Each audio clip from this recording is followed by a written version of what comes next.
This is a segment that I've been looking forward to for quite some time. I'm so excited today to be joined by Dr. Lane G. Tipton from the Reformed Forum.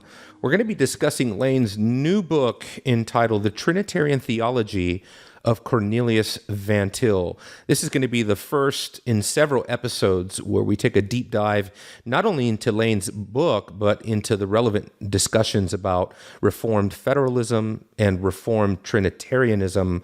Dr. Tipton, welcome to the program. It's good to see you, brother. Emilio, it is a delight to be here. This has been put off for too long, and I'm very excited about this opportunity. Amen. And we want to give you as much time as possible because we've got some really important theology to discuss and hopefully to develop. But let's just begin in a very basic way discussing your book. Lane, why don't just, if you would, brother, just tell us a little bit about the book. How did the book come together? And maybe even more importantly, what are you trying to accomplish in this book? Well, the book grew out of a doctoral dissertation. I wrote back in 2003 a dissertation entitled The Triune Personal God, Trinitarian Theology and the Thought of Cornelius Van Til.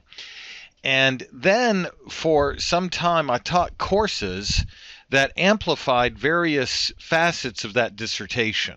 Some courses would focus on the doctrine of the Trinity, some on covenant theology, some on the integration of Reformed Federalism and Reformed Trinitarianism.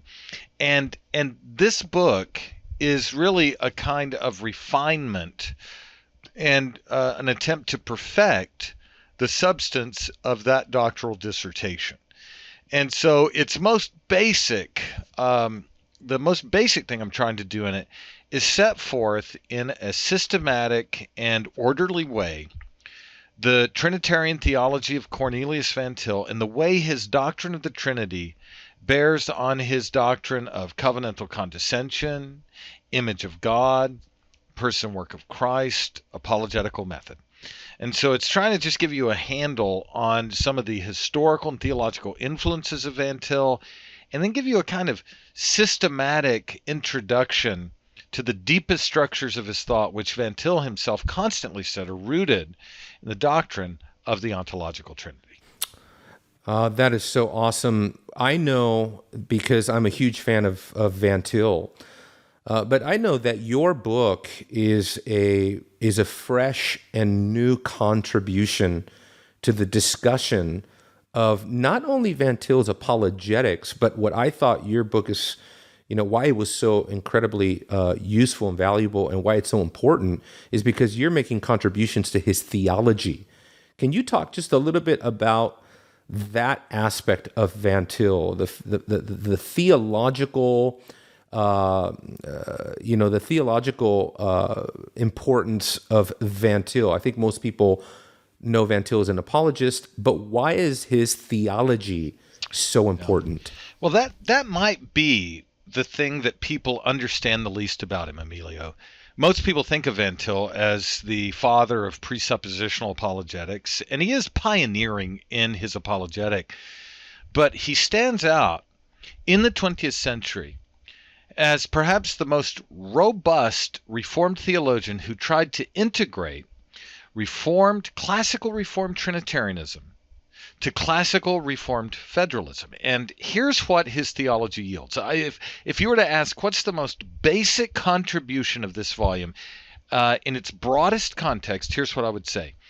Van Til gives us a theology of the creator-creature relation, a theology of Trinity, image of God, and covenant of works as foundational, that stands categorically and distinctively over against medieval Thomistic conceptions of the creator-creature relation on the one side, and modern Bardian conceptions of the creator-creature relation on the other side. Bruce McCormick and Joseph White edited a volume entitled, this is off the top of my head, but something like Karl Barth and Thomas Aquinas, an unofficial Catholic Protestant dialogue. That's an approximation of the title. And in that volume, they agree that now in the 20th and into the 21st century, the two main theological approaches that commend themselves to people interested in robust Trinitarian theology are the theologies of Aquinas on the one side, Barth on the other side. My book, and I make this explicit in the epilogue, the book that I've written sets forth the distinctive contours of Van Til's doctrine of the Trinity and his doctrine of image and covenant as a comprehensive tertium quid, a third thing. A view that has a distinctive conception of Trinitarian processions, a distinctive conception of God's relation to Adam as the image of God, a distinctive conception of covenantal condescension, something not found in Thomas Aquinas in the classical Roman Catholic tradition, something not found in Karl Barth in the modern neo-Orthodox developments. And so for the listeners who get the book, if you want to put it in context, you can think of it as Van Til setting forth, I'm going to change the language here, Van Til setting forth Voss's deeper Protestant conception in robust Trinitarian and covenantal categories in a way that helps you see its contrast and integrity over against what I'll call ancient errors or medieval errors in Thomism and modern substitutes and alternatives in Karl Barth. So the appreciation of Van Til as theologian really is kind of paramount and preeminent in this volume, framed in that way. Now, Lane, as we think about current trends and concerns and what's going on today, you and I have talked about the distinctive nature of Reformed Federalism and the distinctive nature of Reformed Trinitarianism. I think when people hear those categories, they're a little bit taken back that such things as, let's say, Trinitarianism can be distinctly Reformed. But honestly, that's what drew me to your work, is that what I saw is that what you were developing was in fact that. Yes, obviously covenant theology is essentially synonymous with Reformed theology, but the doctrine of God, that might need some explaining. And so how do we put these two together again in a distinctly Reformed way, where federalism is not just up for grabs, federalism is not just take it or leave it, and how the discussion about the Trinity and the doctrine of God are inextricably tethered to that. How would you approach that conversation, especially in light of, like I said, current trends and concerns? Yeah, well, there's a nice volume by Brannon Ellis entitled Calvin, Classical Trinitarianism and the Aseity of the Son. It's an Oxford title. If you look it up, it's going to be rather expensive. But what he does in that volume is outline Calvin's developing of a unique, what he calls Calvinistic account of the processional relations within the Godhead. And I think the shortest way to put it is that when you think about the Son, simpliciter in himself, Calvin insists that the Son has his essence of himself. He is simple. He is ase. His essence is not communicated. It's not derived. There's not a fountain of deity that pours deity into the Son that comes from the Father. But when you think of the Son in relation to the Father, in terms of the filial relation, he has his personhood only in relation to and from the Father. And that means, to put it as tersely as I know how, that Calvin was concerned to safeguard against the idea of a communicated essence. The Father does not communicate the essence to the Son, because that would make the Son somehow passively related to the essence and the Father actively. Calvin was very concerned that that would lead to some species, some kind of subordinationism. Ellis's volume, I think, remains one of, if not the, finest historical explanations of Calvin's doctrine of autotheos, setting it over against traditional Thomistic views, and also giving you a historical account of the way Calvin's contemporaries received his views, the way Robert Bellarmine critiqued that view, the great Roman Catholic Counter-Reformation theologian. And so there's something really distinctive about a Calvinistic doctrine of autothean personhood. The Son has his essence from himself and his person in a filial relation, a processional relation of personal origin with the Father in view. Now, what I do in this volume is I try to develop the systematic implications of that in light of what Van Til has written on. And I'm trying to be as generic as I know how to be without getting into all the details. But what Van Til discerns and what I develop is that for the Reformed, certainly Calvin, certainly Warfield, certainly Voss, and certainly Van Til, there is no communication of the essence among the Trinitarian persons. There is the Trinitarian persons of themselves are the undivided essence of God as distinct subsistencies. And so just as there is no communication of essence among the Trinitarian persons, so there is no participation in the essence of God among creatures. And instead, what you find is an emphasis always on natural, religious, personal communion between the triune God and the image-bearing creature. Gerhardus Voss, in his Reformed Dogmatics 2:14 and 15, calls that the deeper Protestant conception, that Adam was created not as an imperfect, underproportioned participant in the essence of God, but he was created in natural, religious, personal fellowship with God. And so to set it in contrast to the traditional Roman Catholic view, not to bring Bart into view at this point, but for Thomas, just as the essence is communicated from the Father to the Son, so the essence is participated in creation. Adam participates in the essence of God as a creature in his exitus, as he is distinguished from God in the work of creation. But he's underproportioned in his participation. So what does God do? Well, in reditus, he infuses grace. Traditional Roman Catholics call it the donum super additum, to attain a supernatural end. And what that supernatural end of the reditus is, achieved by grace, is a return to God as elevated above created human nature to participate directly and ultimately without mediation, intellectually, in the essence of God. And so the whole traditional Roman Catholic system, the maxim could be something like this. The essence of God is communicated in the Trinity, and the essence of God in a twofold movement of exodus and reditus is participated in an ascending way by the creature. Van Til sees that connection, and Bavinck also sees that connection. I note Bavinck as well, and they say no to that. They say, Van Til especially, I want to keep Van Til focused here.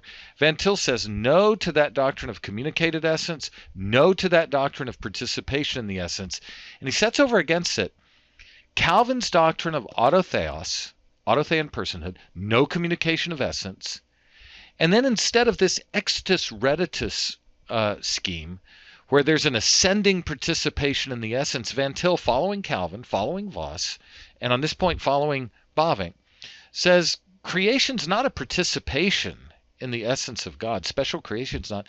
It's personal religious fellowship under covenant. And that movement is from personal fellowship under probation to personal fellowship beyond probation, with no ontological reproportioning, no raising above creaturely essence. Van Til is emphatic on that point, that second point there. Bavinck is emphatic. Voss is emphatic. And so it's something so underappreciated, Emilio, that I suspect the listeners are almost blown away by it. They're thinking, I never saw that. Well, Van Til did. Voss saw it. Calvin initiated it, and that really does start to turn up the fact that the Reformed and the Roman Catholics, the traditional Roman Catholics and the Reformed following Calvin, they don't only differ on the nature-grace relation, what is human nature in the image of God, and what does that nature need to advance. They also differ on the nature of Trinitarian processions, and there are some systematic theological implications of that run all the way through the system. And this, in one sense, this volume is a bit of a manifesto to make people aware of that, and then further development down the road can continue. So it's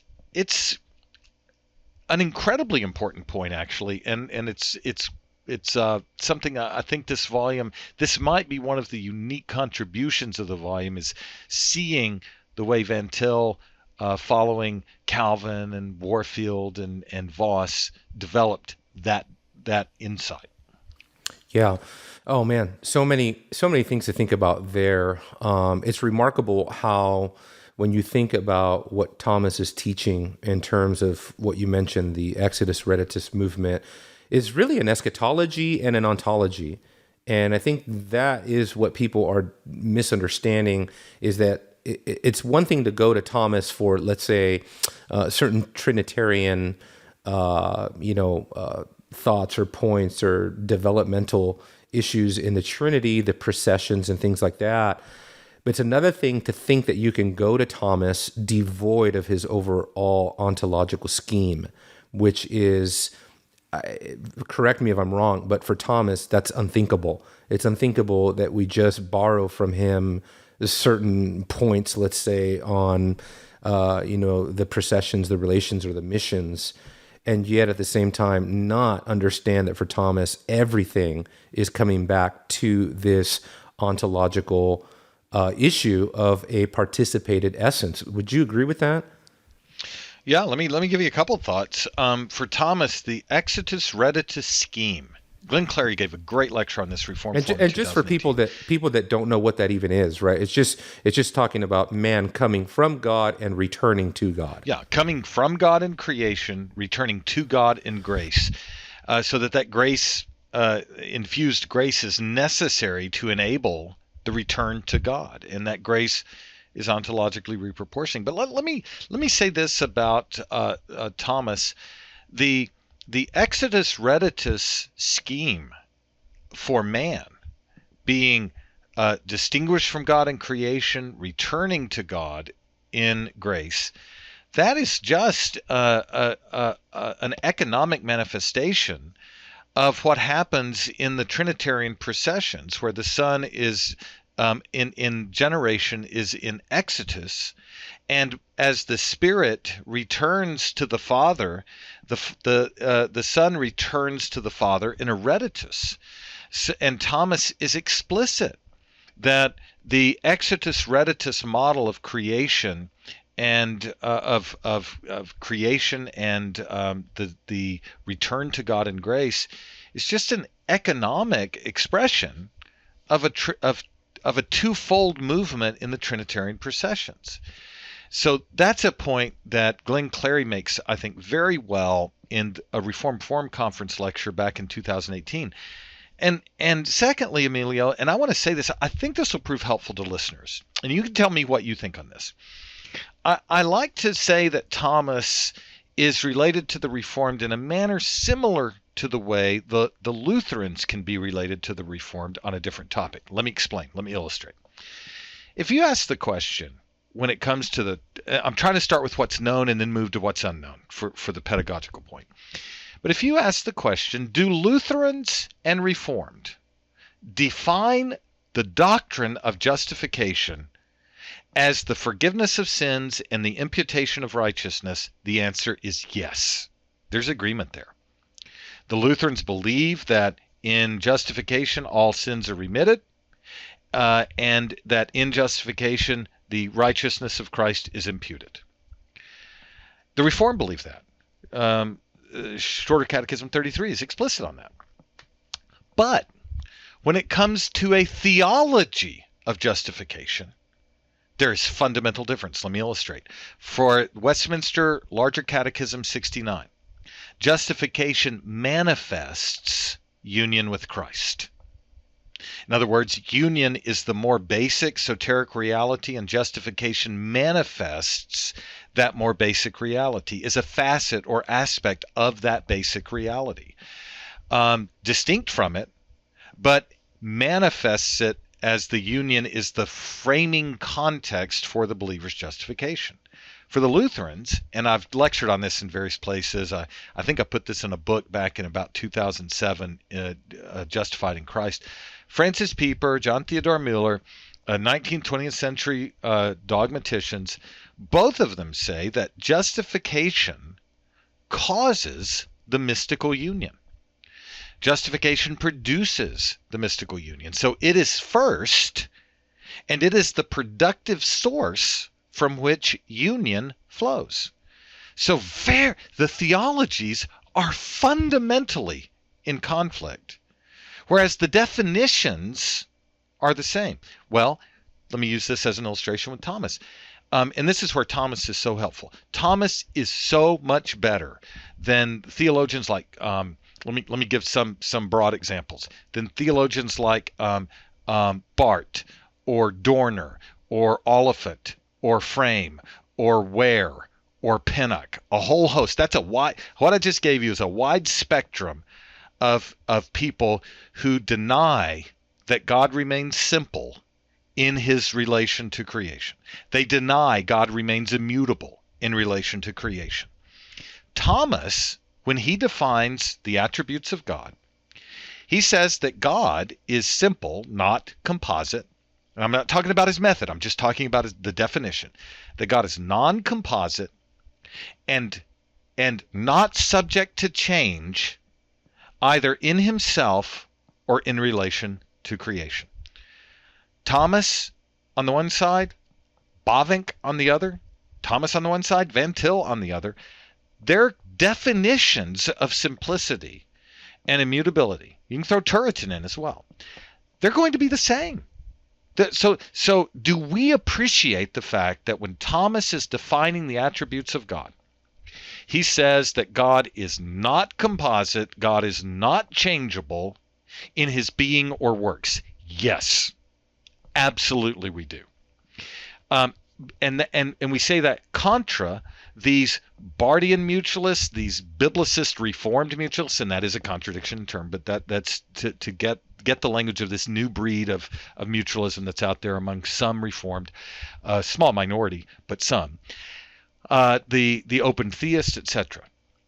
Now, there is that agreement. Yet, when we ask the question how those doctrines function in his broader theology of processional relations and the communication of the essence, how those attributes function when it comes to their participation, because the attributes are identical to the essence of God, and the creatures are participating imperfectly by nature, and then perfectly by grace, ultimately into the light of glory in the beatific vision. There's a fundamental disagreement because the Reformed don't hold to a Pelagian conception of nature, don't hold to a sacerdotal conception of grace, don't hold to what Bavinck called, regarding the traditional Thomistic view of beatitude, a melting union. There's a difference then between them when it comes to the function of those attributes within the broader frame of reference of the Trinitarian processions and the creator-creature relation and what that relation needs to consummate. Fundamental and profound differences. And I think that people miss that, Emilio. I think that they can miss the nuance there and say, like, I'm a robust Vossian Van Tillian. I'm not a Thomist. But they think that the Vossian and Van Tilians will say, no, Thomas is terrible at every point, must be rejected at every point. It's poison. You'd think he's Pelagius himself. Not so. Not so at all. On the attributes, the definitional agreement like you find with the Lutheran and the Reformed on justification, it's there.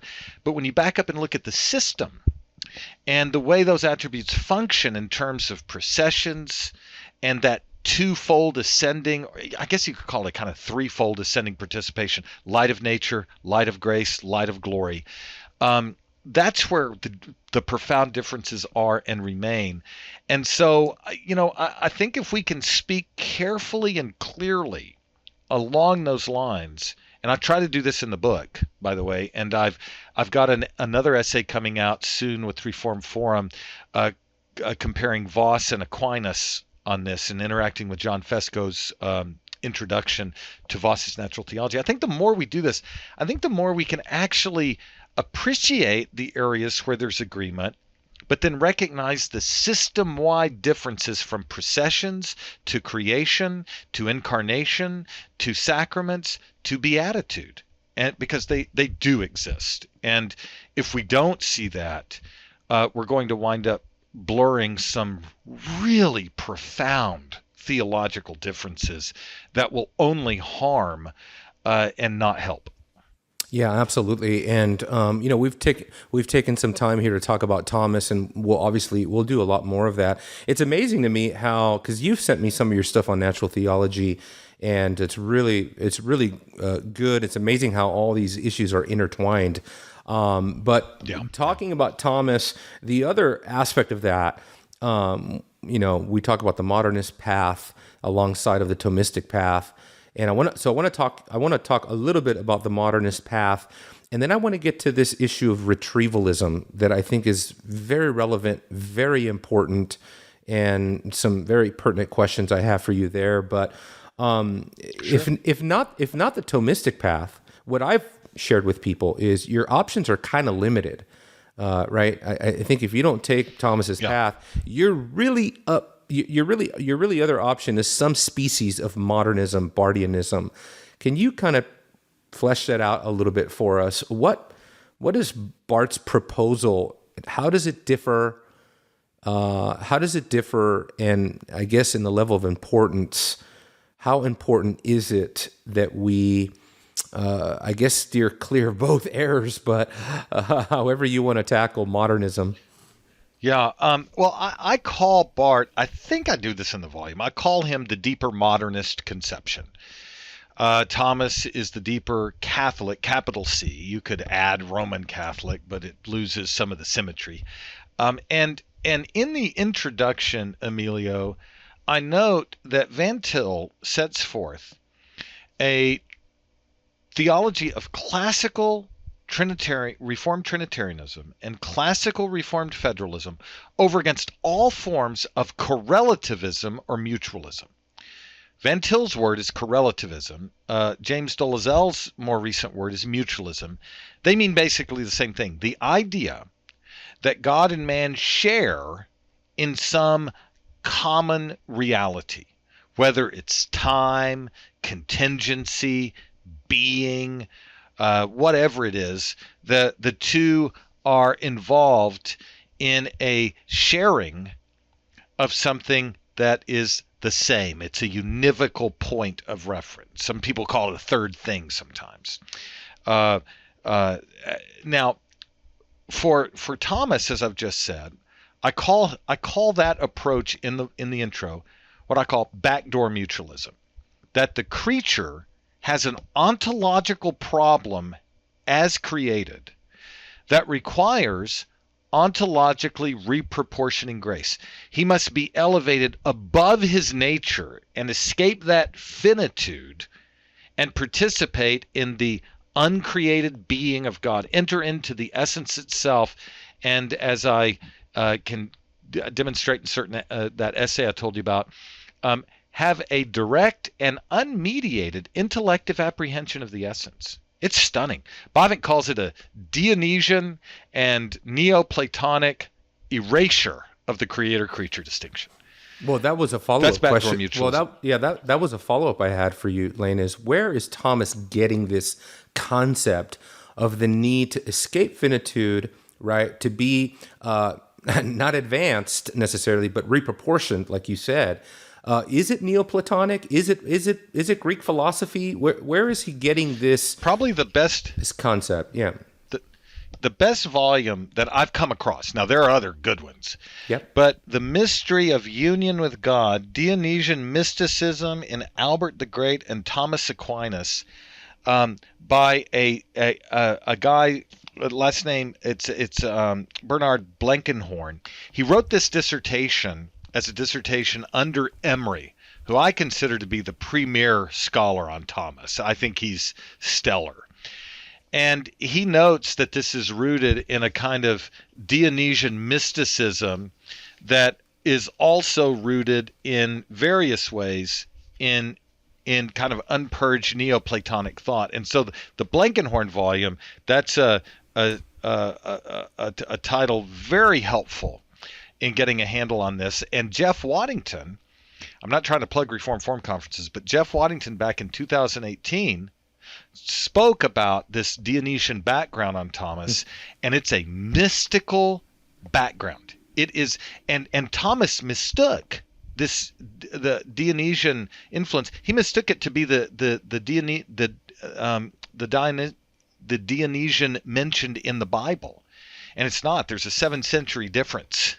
Thomas thought it was a biblical source he was using, and it's actually a radical form of unknowing mysticism that works its way into the deep structures of Thomas's thought, and in part accounts for the need to be ontologically reproportioned to attain that mystical vision and participation in God that is immediate, unmediated, and direct. So that's the backdoor mutualism. And the Blankenhorn volume, very much worth consulting. Yeah. By the way, he's a true Roman Catholic who is working from the primary sources and doesn't have a retrievalist agenda. Okay, so but Barth, yeah, differ. Oh, I'm sorry. No, go ahead. I was using him as a foil for Barth. Yeah, finish your thought on Barth here, but I did want to come back to front door and backdoor mutualism, as you mentioned in your book, pages 18 to 20. You begin to introduce this concept of both front door and backdoor mutualism. But finish your thought on Barth. Then I'm going to ask you a question about retrievalism Sure. and what's going on. Barth is front door mutualism. Right. Front door mutualism is the backdoor mutualism. The creature is ontologically reproportioned to participate in the essence of God. Front door mutualism is that God limits himself, sovereignly reproportions himself to the mode of the creature, and shares in Barth's language in a third time in Jesus Christ, so that in Jesus Christ God and man come together and participate in a third time. God's being is not eternally immutable. God's being is now qualified by a reciprocal, dynamic, historical relation to humanity. They're codependent. They're interdependent. Divine and human being are interdependent primordially in Jesus Christ. So what happens with Barth in front door mutualism? God, as it were, sovereignly reproportions his mode of being to that of the creature. And Van Til, the point I make in the book, Van Til refuses both moves. Van Til says God does not reproportion or modify himself to the mode of the creature when he decrees and when he creates. And he says God does not reproportion the creature to the divine being, to the divine essence, in the way that Roman Catholic theology presents it either. So Van Til sees Barth's front door mutualism as a modern species of correlativism. He sees the Thomistic backdoor mutualism as an ancient or medieval form of correlativism. And he is saying no to both. And so this kind of leads toward I know you want to talk about that retrieval question. This kind of leads toward it because either way you go, whether you want to retrieve Thomas or a Barth mediated through Webster, together or separately, you're going to have a problem with correlativism in one or both of those instances, whether you're doing just a standalone Roman Catholic retrieval or a standalone Bardian retrieval, or you're mixing them together, that's when it gets really unique. You're going to be compromising the integrity of the creator-creature relation by smuggling in some notion of God reproportioning himself to the mode of the creature, Bart, or the creature being reproportioned to the essence of God, what you find in classical Thomism and Roman Catholicism. And Van Til is saying apox with Bavinck on this point, and they're one and the same with Voss as well, saying apox on both of those houses. No mutualism, no correlativism of either variety. No, that's good. And when we think about the retrieval question, I guess a question that is emerging for me as we think, there's so much conversation today about the great tradition, Christian classical theism and things like that. Would it be too much? Would it be a stretch, or would I be incorrect to say that what people on that side of things are almost saying is that, well, Reformed theology is not enough, and that unless we situate all of our Reformed thought within the greater classical tradition, it's almost like what they're saying is that we have an incomplete picture of God. What do you think of that? I don't want to say it's a virtual Gnosticism, but it almost amounts to this view that for the Reformed is not enough. Yeah, I wrote about, I don't know, 5 years ago for a New Horizons article, which I just love. It's the publication of the OPC that goes out to non-ordained folks. So it was a little heavy for that context, and I try not to do that. But I wrote a review of Voss's Reformed Dogmatics. And here's the substance of what I said to introduce it. I said, what you have in Gerhardus Voss is and this is key, brother, is a distinctively Reformed appropriation of Catholic orthodoxy. And by Catholic orthodoxy, I mean the ecumenical creeds. I don't mean Roman Catholicism. There is a fundamental baseline difference that Protestants draw between the ecumenical creeds and the Catholic lowercase c theology there, and the nature grace scheme of historic Roman Catholicism, exemplified architectonically by Aquinas. And I think that the great tradition, when it's speaking of the Catholic Reformed tradition, I think there's fundamental ambiguity and an inability to define clearly where the Catholic Reformed differs from the Roman Catholic views of nature, of grace, of incarnation, of sacrament, of beatitude.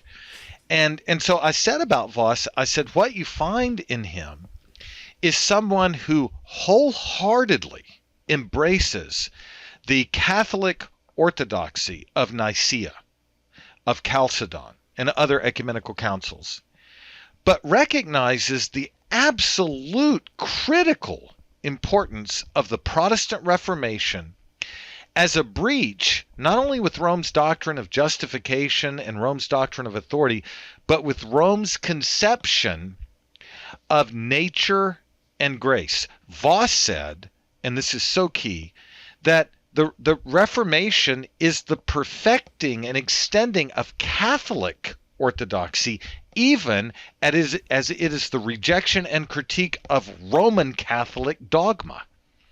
And if you understand that, this great tradition discussion can be put in a proper context. If you don't, then there's going to be great confusion, a great kind of fusion of Catholic creedal orthodoxy and Roman Catholic dogma.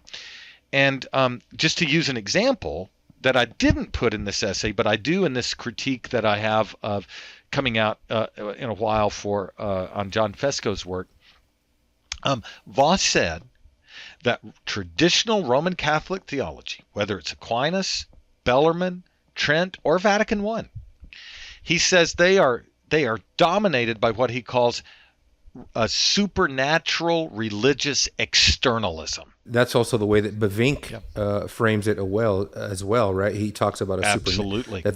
he speaks of Rome in the supernaturalistic view, and so Absolutely. that's what's so important. That's That why nature, people yes. the issue of nature and the stuff you've been teaching and developing, especially your lectures on the Reformed Forum, Lane, and bringing us back to protology, bringing us back to nature, grace. You said something in one of the points you made along your lectures that I think was so incredibly important, and something that if we don't get, we won't get anything. I don't know if that's an overstatement, but you said that what we're looking at here is two completely distinct views of nature. And that is so incredibly programmatic, and therefore it is all determinative of this entire conversation. We can't get away from it. It really is, brother. In this, I have the essay that's coming out. It'll probably be out by the time you air this. We're September 1st here. Probably in another 5 or 6 weeks it'll come out. It's called "The Deeper Protestant Conception of Natural Theology," reading Voss's natural theology in light of his Reformed dogmatics. And what he does, I didn't originate this really. I'm excavating it, to be honest, and then presenting it in a as comprehensive a way as I know how. Voss says that what you believe about the natural relation, not that it can ever be isolated or separated from covenant, but what you believe about the image of God is going to be determinative of your view of religion. And for the deeper Protestant conception, there's a concreated natural religious fellowship that arises from the creational image endowment itself. And the way Voss puts it is, for Rome, religion can only be achieved by the infusion of some supernatural deifying principle that comes from outside of Adam as created. It's external, it's supernaturalistic, and it elevates the creature above his essence. And so that insight, brother, in my opinion, that insight where Voss is distinguishing between what I might call the natural religious internalism of the deeper Protestant conception, image of God and covenant, versus the supernatural religious externalism of image and the need for that externally infused supernatural deifying grace. He said that accounts for two different conceptions of religion. So this is what's so exciting to me. Much deeper than just the question of justification or just the question of authority. You have radically contrasting and incompatible conceptions of religion. Nature and covenant on the one side, nature, grace on the other side. Nature, covenant, deeper Protestant conception, nature, grace, deeper Catholic conception. And I am developing that in part in the Trinity book, especially I believe it's chapter 2, and developing it more in the exposition of Voss's natural theology in light of his Reformed dogmatics, and then challenging Fesco's claim, which still startles me, that Voss and Aquinas go together in the retrieval of a natural theology, a conception of nature that is ostensibly shared. That for the fact of the matter is that Voss, and I think Van Til, but Voss especially, draws the sharpest conceivable distinction between traditional Roman Catholic conceptions of religion, nature and grace on one side, and the deeper Protestant conception, nature and covenant on the other side. It's No remarkable doubt how penetrating Voss is. No, absolutely. And actually that nature grace distinction is hardly ever brought up. Like when people really think about the distinctions between Rome and Protestant Reformed, that issue is almost completely out of view. And it's too bad, because it really is fundamental to, two totally different worldviews that are emerging there. And And let me say this, Emilio, that's the traditional Thomistic view. Now, there are some transcendental Thomists. You could have Camden on one of these days to talk about Karl Rahner. Karl Rahner, I think, still holds to that distinction, but he cloaks it well. and tries to make it appear that distinction is not there. But if you just talk about the old traditional Thomism of that Bellarmine expounded and defended, that Trent enshrined, Pope Pius V said that the Council of Trent was really nothing more than the reaffirmation and reappropriation of Thomas, whose work stood forth prominently at the Council of Trent. So Vatican II is a bit of a different thing. But when you're talking about Thomas and Trent and Bellarmine, this fundamental structure, this nature grace structure, is so clearly taught, and people like Feingold and others really, Spezzano and others, really make that clear. And we have to, I think, if we would read the Thomists who are not involved in a retrieval project, but just, as it were, card-carrying Thomists, that would come so much clearer, I think. So getting to Thomas himself and his best interpreters, who are Roman Catholics, that's the path forward for us, and we shouldn't fear doing that. Well, with the time that we have left just for this episode, I do want to transition to what I have entitled The Reformed Path. Or you mentioned the Reformed Way earlier, but but the Reformed Path, yes, the Reformed Path. But all over the book, I jotted down, this is the Reformed Path, and on page 20 of your book, you bring up the autotheon of Calvin, you bring in the perichoresis of Turretin, you bring in the deeper Protestant conception of Voss, the personality of Bavinck, all of these things. Let's just spend a little bit of time there, because this comes back to kind of full circle where we began, a distinct Reformed Federalism, Trinitarianism, and eventually apologetic.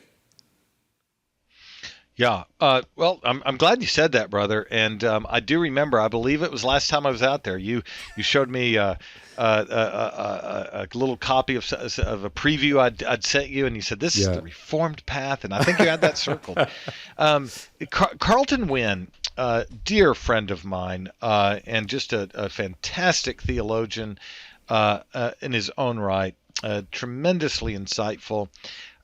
He wrote, and I was so grateful for this, he wrote the foreword to the book.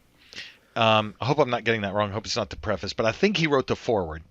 And he says that Van Til was not a lone voice, but that Van Til really simply joined his voice to the voice of Calvin in terms of autothean personhood, Turretin and Hodge in terms of a robust Reformed doctrine of perichoresis, Bavinck in terms of absolute triune personality, Voss in terms of this deeper Protestant conception, and there are others. And here's what a thesis that I'll put forward, and I think I used this language, but Van Til is the best retrievalist out there. Why? Because he is going back and retrieving Augustine. He's someone I forgot to mention. Retrieving Calvin, integrating, this is huge, integrating the best of Old Amsterdam, Bavinck, and Old Princeton, the Hodges and Warfield and Van Til, in the service of a distinctively non-correlativist classical Trinitarianism and federalism.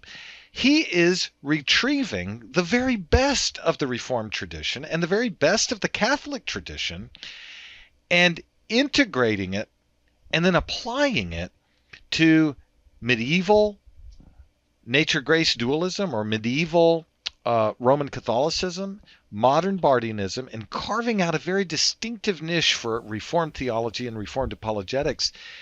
And so that Reformed path you're talking about, I think, is a proper retrieval project, because you want to retrieve, this is the key, you want to retrieve what can be incorporated into the deepest Trinitarian and covenantal structures of your theology.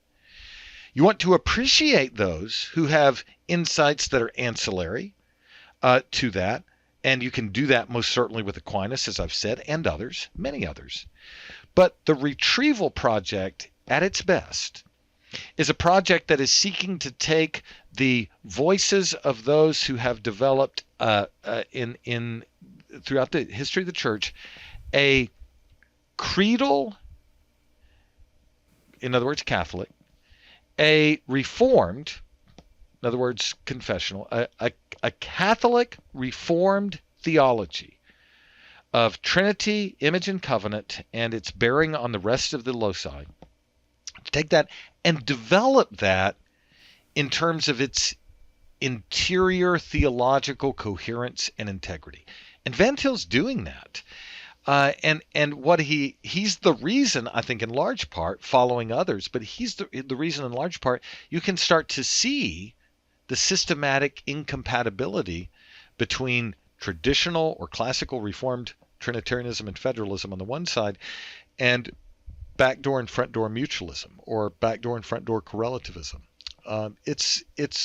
It's really, I think, he's been vastly underappreciated, Van Til, as an integrator of the very best of Continental Dutch and English Puritan Trinitarian theology, and then applying it to ancient and modern substitutes or alternatives.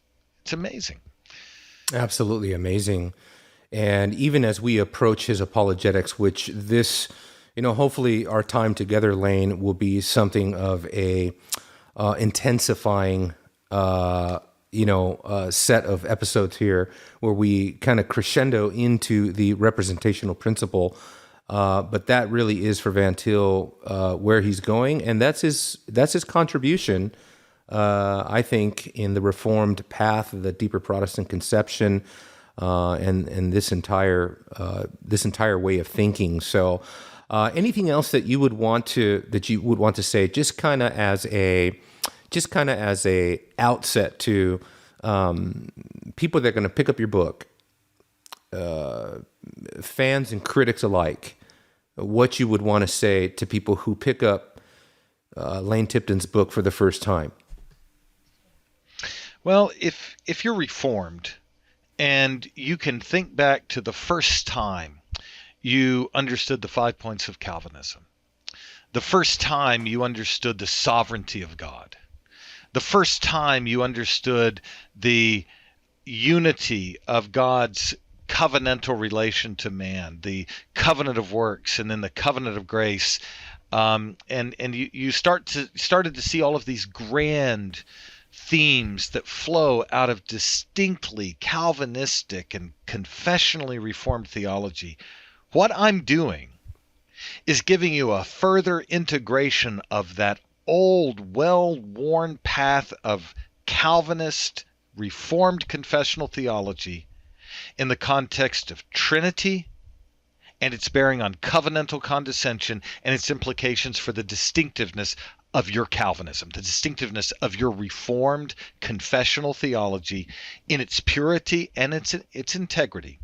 This book is a focusing lens that helps you understand why you're Reformed and not traditionally Roman Catholic, why you're Reformed and not modern Bardian, why you are Reformed and why you glory in worshiping this God as he's revealed himself in covenant, and climactically after the fall in the immutable person of the crucified and ascended Christ. This is a book to help put you into a position where you understand why you're Reformed and not something else. And I hope it serves that end well. That's my goal.